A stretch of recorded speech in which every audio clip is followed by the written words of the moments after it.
allumer le chauffage dans le camion.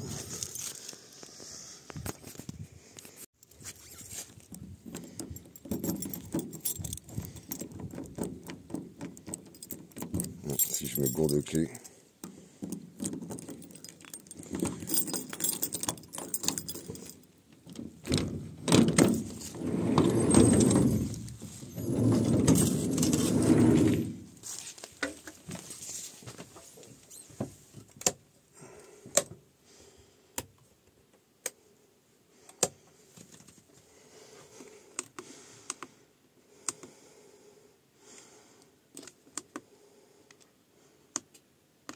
Petit coup de chauffage. Ah, lui, il me manque pour aller à la pêche. Ça fait longtemps. Salut l'équipe. Bon, je fais la petite introduction dans le camion. Je fais un rapide ski caille quand même et je vais m'allumer un petit coup de chauffage. Histoire de réveiller personne à la maison parce que c'est compliqué de pêcher en plus de la maison, même si au final ma maison elle se trouve très très près de l'étang. Mais le truc c'est que on a déjà eu un accident au tout début qu'on a emménagé, un collègue du coup qui est venu m'aider à faire un peu de taf à la maison parce qu'il y avait beaucoup de débroussaillage, enfin bref, beaucoup de bordel à brasser quoi. Et au final, du coup, on a pêché un petit peu aussi et il a pas mal plu, donc on a bien squatté la véranda. Et malheureusement, il y a eu un départ, il n'a pas vu que la baie vitrée était fermée. C'est parti dans la baie vitrée. Heureusement, plus de peur que de mal, heureusement pour lui, ça aurait pu être beaucoup plus grave. Donc on a instauré un peu des règles et la pêche à la maison, c'est un peu, voilà, ça c'est surtout la miss qui a instauré les règles. C'est pas facile en plus de remplacer une baie vitrée, ça met du temps et tout, enfin bref. On n'est pas là pour parler de vitres, on est là pour parler de pêche. Du coup, alors c'est pour vous expliquer, en gros c'est un petit plan d'eau, il fait 7000 m². Et comment dire, 7500. Et du coup, il y a très très peu d'eau. En l'hiver un peu plus, mais l'été il y a très peu d'eau parce que il est ultra envasé. En fait, il n'a pas été nettoyé depuis très longtemps. Et en plus de ça, comment dire, il y a beaucoup d'arbres, beaucoup de végétation, donc tous les ans ça ramène de la matière organique. Mais bon, il y a quand même des carpes, elles sont pas énormes, je sais pas si j'ai fait le tour de tout le cheptel, mais c'est surtout les caillages. Les caillages est assez particulier, c'est assez divers et elles sont vraiment, vraiment magnifiques quoi. Donc c'est un peu le but de la vidéo, c'est un peu de vous présenter un petit peu ces écaillages qui... alors je sais pas, on verra, on aura sûrement, si on fait du fish, on aura sûrement des beaux poissons parce que l'eau elle est froide, les couleurs vont être prononcées. Mais c'est pas, je vous garantis pas, je le connais pas à cette période, j'ai jamais pêché à cette période. Il y a très peu d'eau, donc l'eau se refroidit aussi vite. En tout cas, sur la période estivale et puis en fin de saison, là ça mordait bien, elles étaient actives, elles sautaient. Là, ça fait un moment où je les ai pas vues actives. Mais bon, on va tester quand même. Dans la vidéo, du coup, il y aura quand même un mélange des poissons qui ont été faits au tout début de la saison. Vous en verrez quelques-unes que je laisserai passer comme ça. Vous remarquerez sûrement la différence entre la végétation, que voilà, ce sera pas la même période. Mais en tout cas, il y a quand même, enfin, le gros de la vidéo se portera sur la pêche d'aujourd'hui, quoi. Voilà, je crois que pour l'instant j'ai rien oublié de vous dire. On va aller installer le matos. Si j'ai fait un petit amorçage quand même la veille, en gros à la Secret Key parce que j'en ai à terminer. J'ai dû mettre, pour 2 cannes, j'ai dû mettre ouais, 1 kilo à peu près de bouillettes. Et vraiment broyer en tout petits morceaux, voire de la poudre. Parce que du coup, l'hiver c'est quand même, voilà, c'est quand même pas... les carpes elles mangent quand même moins. Donc du coup, on maximise pas les quantités. Et puis normalement je pêche qu'à 1 canne. En fait j'ai toujours pêché qu'à 1 canne. Ici bon ça suffisait. Là je vais mettre 2 cannes. Je me dis que bon on va essayer, on va voir pour la journée. On est sur une pêche d'hiver, c'est pas forcément simple tout le temps. Donc histoire de maximiser les chances. Et voilà, après c'est le maximum, on peut pas mettre plus de 2 cannes sur 7500 m². Déjà c'est déjà pas mal. Voilà. Bon allez, On va aller monter le matos et puis on se reprend tout à l'heure.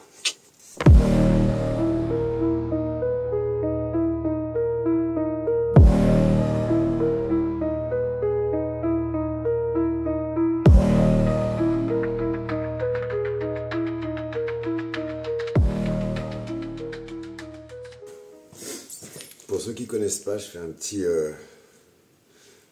arrêt vite fait sur des cannes. Au final, moi j'ai aucun intérêt à présenter ces cannes là. C'est juste que j'en suis content et qu'au final c'est pas une marque très connue. C'est une marque qui s'appelle Forssteikel. Vous connaissez peut-être quand même certains. Ça commence à s'émanciper un petit peu et il faisait qu'une sorte de canne au tout début. Je sais pas, moi je me suis dit allez, on teste parce que c'était un bon rapport qualité-prix quand même. Et ce qui est intéressant, c'est qu'ils font pas mal de modèles différents. On peut trouver sur chaque modèle, on peut les trouver avec des puissances différentes, de 2,75 litres à 3,5 litres, en passant par 3,25 litres. Pareil au niveau des tailles de canne, c'est quand même assez intéressant. On peut trouver du 11 pieds, 11 pieds et demi, 12 pieds. Je crois pas qu'il fasse plus de 12 pieds et demi, je crois que c'est le maximum. Je crois pas qu'il y ait de 13 pieds à vendre. Mais en tout cas, voilà, même les cannes qui sont justement de très très haute qualité sont à un prix hyper intéressant. Et c'était leur politique, en tout cas déjà il y a quelques mois et quelques années là. Enfin, il y a 2 ans, de proposer des cannes à un prix qui reste abordable avec des matériaux très robustes, quoi. Donc voilà, s'il y en a certains qui ont le projet d'aller se racheter des cannes, aller faire un tour, franchement ça vaut le coup. Voilà. Celle-ci, j'ai dû les payer 105 ou 110 euros je crois, il me semble. Les belettes c'est les originales, les premières qui sont sorties, et maintenant ils l'ont réaméliorée. Ils ont reproposé la canne avec des anneaux de 50 en anneaux de départ. Enfin voilà, c'est assez cool quoi. Voilà, allez.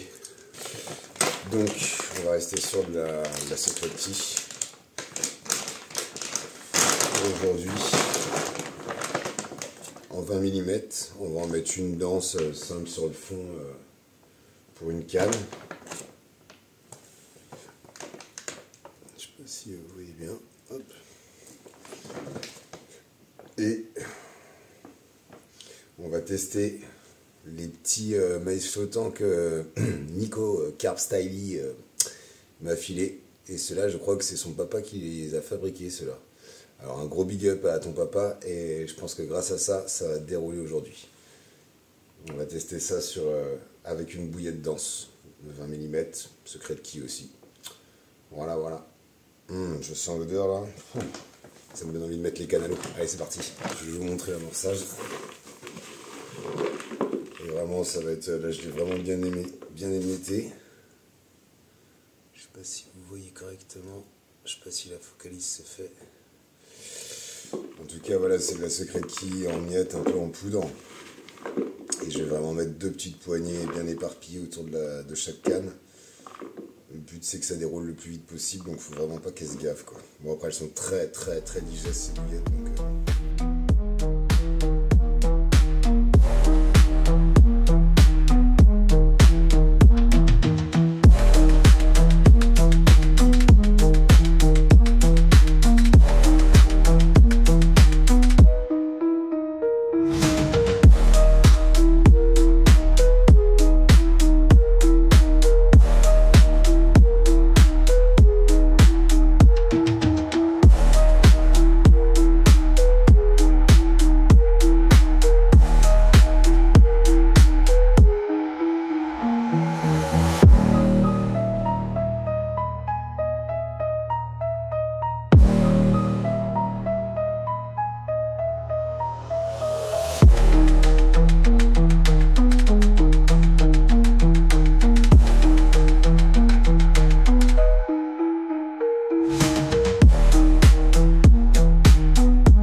j'en profite de la prise de vue pour vous expliquer un petit peu, comment dire,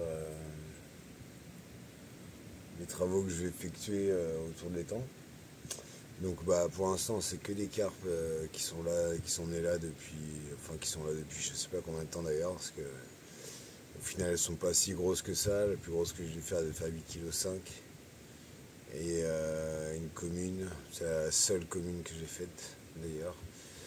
Et en gros, comment dire, vu qu'il a jamais été désenvasé, les poissons, ils galèrent déjà que l'eau est acide. Alors l'eau est à 6,2, pH très acide comme dans la région. Et en vrai, du coup, ce que j'ai prévu, du coup, c'est de faire un petit épandage du coup au Notex au début de la saison. Donc je vais commander là 1 tonne, un peu moins, 950 kg de Notex que je vais faire dans 2 épandages, un au printemps et un à l'automne. Alors qu'est-ce que c'est le Notex? Le Notex c'est comment dire, c'est du bicarbonate de calcium fossilisé de 60 millions d'années. Du coup qui se vend en poudre, en sac, et qui se dilue, et avec lequel tu fais un épandage en fonction de la surface bien sûr que tu as à traiter. Et du coup ce bicarbonate de calcium il va servir à justement, alors déjà d'une, remonter le pH un petit peu de l'eau, donc il y a de la vie qui va se créer, d'autant plus d'eau de vie que ce qu'il y a déjà. Alors il y a déjà des écrevisses, donc je pense qu'on est quand même sur un pH qui doit varier en fonction des saisons, entre 6,2 et 6,5, ce qui fait qu'elles ont la possibilité de récupérer un peu de calcium qui leur permet de produire le peu de carapace, enfin le peu de carapace, la carapace quoi. En gros, je pense que celle qu'on a trouvée c'était peut-être une pale blanche, j'hésite, mais faut voir, c'est peut-être des écrevisses qui étaient nées dans la rivière qui sont restées au final, qui se sont adaptées au pH acide. Et donc du coup, bref, pour revenir sur le Notex du coup il va revenir, donc remonter le pH et favoriser justement il va booster les bactéries qui sont présentes déjà dans le fond pour dégrader plus vite la matière organique, parce qu'en fait ces bactéries elles sont présentes dans la couche de vase qui est la plus, en gros, entre la glaise et la vase quoi, la couche de vase grise souvent qu'on a sur les étangs qui sont assez propres et tout. Et cette couche de vase, du coup, donc ces bactéries sont là-dedans, sauf qu'à partir du moment où il y a trop de feuilles, trop de matière organique à venir se déposer, et ben en fait, ces bactéries ne peuvent plus du tout faire le travail. Et un peu comme dans notre organisme, dès qu'on injecte trop de toxines, bim, le corps il n'arrive plus à faire le taf. Là c'est la même chose, les bactéries elles n'arrivent plus à faire le boulot pour digérer la matière organique, et du coup ça s'accumule jusqu'à créer une couche qui les atrophie et qui font qu'elles digèrent plus rien. Donc le but de ce bicarbonate de calcium, c'est de rebooster justement toute cette vie, toute cette matière organique. Donc, digérer toute cette matière organique quoi. Donc ça c'est un des projets. Un deuxième projet, c'est de réinstaurer forcément du poisson un peu plus gros, d'autres souches, et puis pas forcément en grand nombre, mais au moins que voilà, il y ait des bons géniteurs, qu'une fois que en fait, le Notex aura fait le boulot, ça va gagner 20 cm de vase par an environ. Et du coup là je dois avoir 1 mètre, en hiver je dois avoir 1,10 m d'eau, 1,20 m à certains endroits. Du coup avec le Notex on gagnera 1 mètre de plus. Donc des zones où il y aura 1,70 m et d'autres zones où il y aura 2 mètres carrément, en théorie. Donc du coup ça veut dire qu'on va permettre aux poissons aussi de gagner un peu de hauteur et de largeur, et d'être dans un milieu un peu plus propice par rapport à la quantité. Là il doit y en avoir, je sais pas, je dirais une quarantaine dedans, on disait avec le poteau Fab. Mais à voir, il y en a que j'ai fait qu'une fois, il y en a 2 que j'ai fait 2 fois, mais sinon c'est tout. J'ai pas pêché énormément non plus.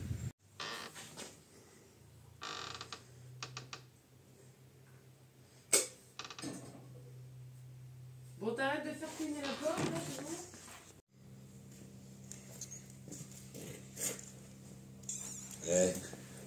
Regardez-moi ça, c'est ce que je vais. Ouais, qu'est-ce que je fasse que je vais mettre moi.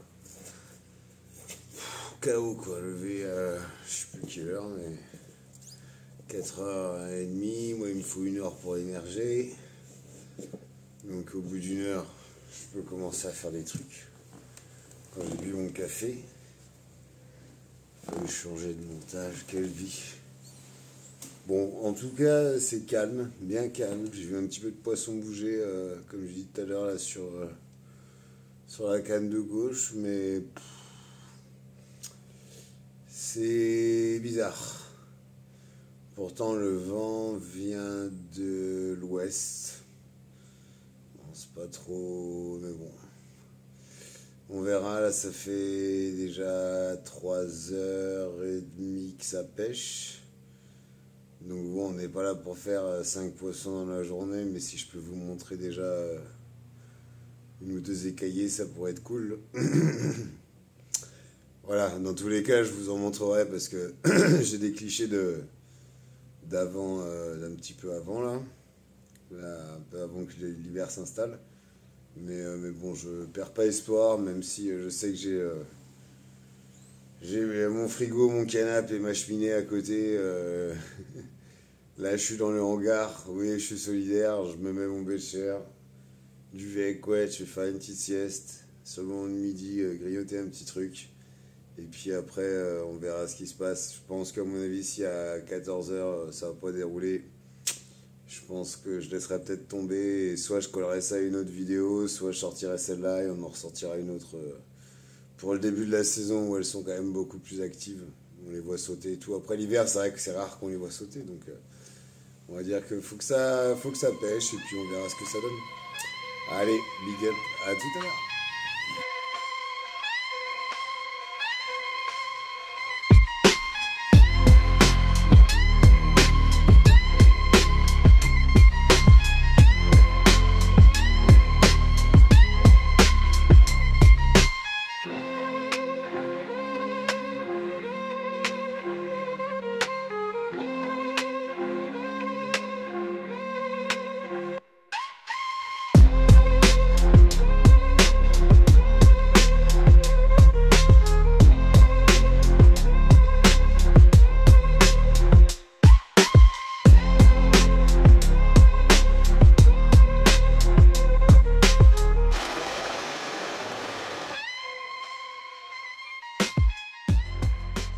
Yo, les auditeurs, les visionneurs, les auditrices, les visionnistes.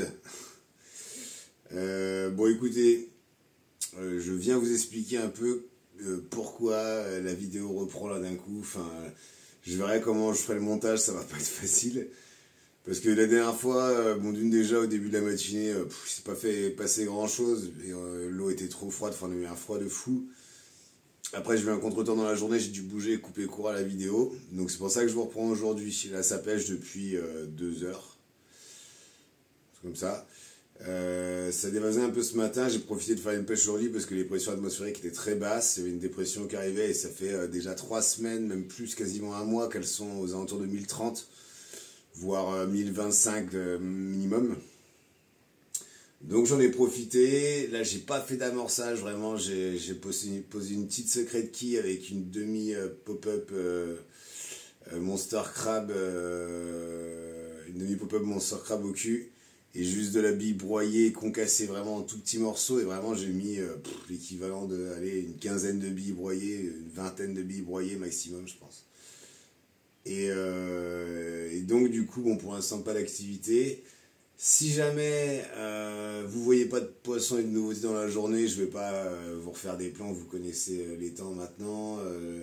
J'ai rien de plus à vous expliquer trop. Donc en gros, si ça déroule, vous verrez un fiche.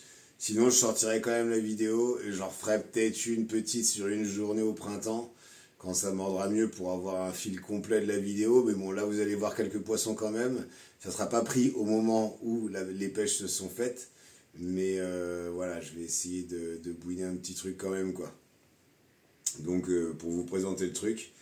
Et puis, si jamais il y a un départ dans la journée, bah, ça sera tant mieux. Vous pourrez voir un poisson. Allez, moi j'ai un ami qui va venir là. J'avoue qu'aujourd'hui c'est agréable. Je me suis pas mis dehors, je me suis quand même mis dans la véranda parce que pêcher d'un canapé, j'ai jamais fait enfin encore, je crois. Donc, du coup, voilà. On a interdit la pêche dans la maison parce qu'on a eu une baie vitrée de cassée, ça je crois que je l'ai dit dans la vidéo déjà. Donc, mais bon, là, si mamie, elle voit la vidéo, je pense qu'elle me dira rien. J'ai la porte qui est ouverte, mes chaussures sont prêtes, je suis dans le canapé, juste à côté, prêt à bondir. Je peux pas déraper, là. Voilà, voilà. Vous allez voir, je vais me faire allumer. Je sais pas si je vais la sortir, la vidéo, en fait. Allez, à toutes. Voilà, pendant que Will, le poteau, il est passé, dont je vous parlais tout à l'heure. Petite carpette de quoi, 4 kilos, mais une jolie miroir avec un super écaillage par contre. Donc on va peut-être reposer la canne quand même, histoire d'essayer d'en refaire une petite. Et puis on verra par la suite ce qui se passe. Allez, à toutes. Que tu apparaisses un tout petit peu dans ma vidéo quand même. Et on a cassé la boucle. Will, il a dit à chaque fois que je suis là, ça déroule pas. Et là, aujourd'hui, la boucle a été cassée. Yes, I.